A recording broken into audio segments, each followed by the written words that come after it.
prix de la terre.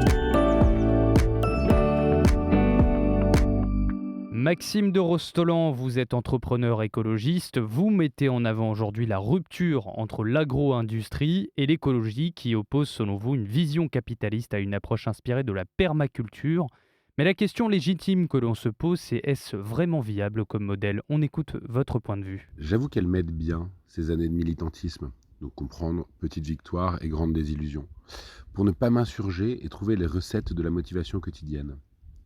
Il y a 13 ans, j'ai découvert le schisme entre agro-industrie et écologie, qui oppose une vision purement capitaliste, endettement, baisse des coûts de production, libre-échange, à une approche inspirée de la permaculture, prendre soin de la terre, prendre soin des hommes, répartir équitablement les richesses.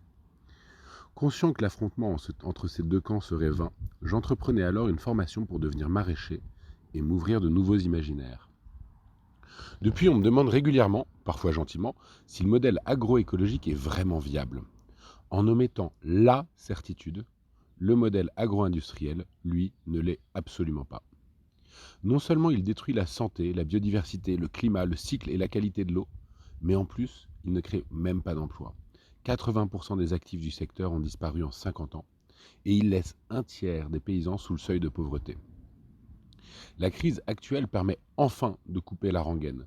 Ce ne sont pas les écolos les ennemis de l'agriculture, mais bien la mondialisation à marche forcée, le fol appétit incontrôlé des actionnaires, la déconnexion au territoire de leurs entreprises et l'administration qui, faute de vision enthousiasmante à déployer, se rabat sur son privilège de zèle qu'elle réserve aux plus fragiles. Merci beaucoup Maxime de Rostolan pour votre point de vue. Je le rappelle, vous êtes entrepreneur écologiste. Très belle journée à vous.